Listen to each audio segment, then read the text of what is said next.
नमस्कार, मैं आज 24 लाख स्टूडेंट से बात करना चाहता हूं जिनको नीट पेपर लीक से नुकसान हुआ। सड़क से संसद तक हम आपके साथ खड़े हैं। 24 लाख स्टूडेंट से मैं कहना चाहता हूं, आप अकेले नहीं हो। पिछले 7 साल में 70 बार पेपर लीक हुआ है और 2 करोड़ युवाओं को पेपर लीक से नुकसान। एक साथ हम ये लड़ाई लड़ेंगे और ये लड़ाई जीतेंगे। मेन इशू जो है वो हमारा पेपर लीक है। Sir, it's not only about 24 lakh NEET students, it's about whole family. There was a digital leak also this time. हमारे सोशल मीडिया अकाउंट्स बैन किए जा रहे हैं, हमारी वीडियोस डिलीट की जा रही हैं। मेरा नाम पूरे सा हम लोग नहीं हो पाता। और आपके हाथ में, अगर आप क्लैरिटी से खड़े हो गए और पीछे नहीं हटे, उन दोनों को आपकी बात माननी पड़ेगी।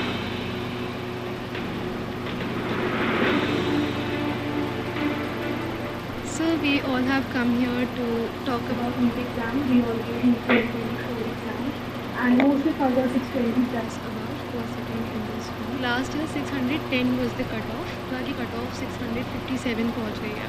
630 जो बेंचमार्क होता है एक रिस्पेक्टेबल स्कोर का, उसमें देखो कंपटीशन तो बढ़ता है। तो जो इन्फ्लेशन रेट है वो 40% से सीधा 400%। सर सिर्फ ये बोलना कि कंपटीशन बढ़ गया और पॉपुलेशन बढ़ गया, I don't think this justify the statement. तो जितने भी सो कॉल टॉपर्स थे 720, 715 एंड 718, 709, उनके जो एक्चुअल मार्क्स थे probably they are below even 640. Well, how does that happen? So maybe I feel that there are major 4 reasons. The first one is obviously paper leak. Second was that there was a digital leak also this time, like on Telegram channels, or maybe there were other platforms as well. Third reason was that there were scams going on which were saying that you just have to leave the blank OMR, and the people of the NTA, or maybe I don't know from which association, they will fill those OMR. That is cheating. Yes. It's cheating, and the grace mark is the 4th point, which is not going to impact that much. Sir main issue जो है वो हमारा paper leak है, क्योंकि sir सबसे पहले अनुराग जो students था उसने ऑलरेडी स्टेटमेंट्स में कहा है कि एग्ज़ाम लीक हुआ है। सर एग्ज़ाम लीक हुआ है, उसने ऑलरेडी प्रूवन किया हुआ है। और हम शिक्षा मंत्री श्री धर्मेंद्र प्रधान जी से मिले थे, उन्होंने स्टार्टिंग में कहा था कि एनटीए में कोई ऐसा कुछ गड़बड़ी नहीं हुई है, और जहां पर 2 सेंटर्स पर ये चीज़ देखी गई है उनको हम अभी वहां पर जांच की जाएगी।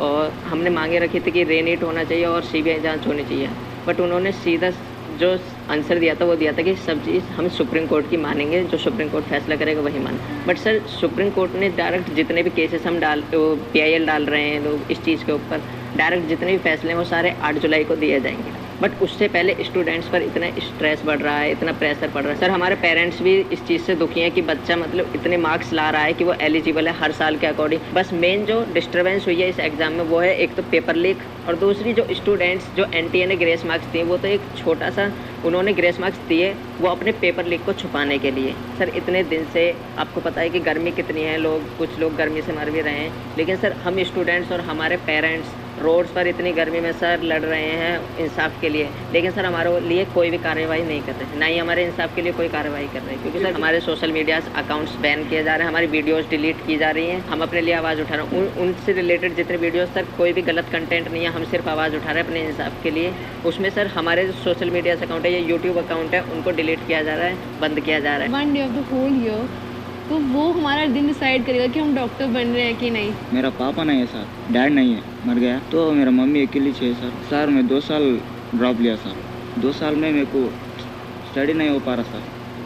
जैसे घर में प्रॉब्लम, मनी का प्रॉब्लम, लॉन्ग टर्म में पैसा बजट नहीं हो पा रहा सर। ऐसा मैं सोच के मेरा माइंड भी और ये भी लोड हो रहा सर, मेरा ब्रेन भी। मेरा मॉम पूरे सर हम लोग नहीं हो पाता, और एक बार नहीं हो पाता सर लॉन्ग टर्म लेना। ऐसा सोच रहे अभी रीनीट कराओ तो ईजी होता सर। डॉक्टर कंफ्यूजन है कि रीनीट या हो सकता है रिवैल्यूएशन तो नहीं होगा। नहीं तो अगर हम आपके लिए 2-3 चीज़ें कर सकें, सरकार के पर प्रेशर डाल पाए, तो हमें किस चीज़ों पे बोलना चाहिए? सर सबसे पहले तो रीनीट। Yes sir. Sir second NTA agency जो है वो एग्ज़ाम्स ना ही कंडक्ट कराए, अगर वो नहीं करवा पा रहे हैं, एक्नॉलेज करें कि हम नहीं मैनेज कर पा रहे हैं। NTA as a concept is a failure. Yes, yes, sir. NTA पे हमारा किसी का ट्रस्ट नहीं है NTA पे इस time. First point re-exam, second point NTA is ना कराएं, third point एजुकेशन सिस्टम पे फोकस करें और काउंसलिंग सर से 4 करें। पॉइंट ये कि जो बेसिकली जो ब्लाइंड स्पॉट्स हैं जैसे कि टेलीग्राम पर पेपर लीक होना, ऑनलाइन पेपर लीक होना, इसके ऊपर भी एक इंक्वायरी होनी चाहिए। So it's not only about 24 lakh NEET students, it's about whole family. फिर सर जो बोर्ड्स का प्रेशर, फिर नीट में परफॉर्म करने का प्रेशर, तो सर बहुत सारे लोग तो मेडिकल ही नहीं लेंगे इस चक्कर में कि सर ऐसे क्वालिटी डॉक्टर्स बनेंगे जिनकी क्वालिटी कुछ नहीं है, जो ऐसे ग्रेसिंग मार्किंग करके अंदर गए हैं, जब वो डॉक्टर्स बनेंगे तो can you imagine the condition of the people of India.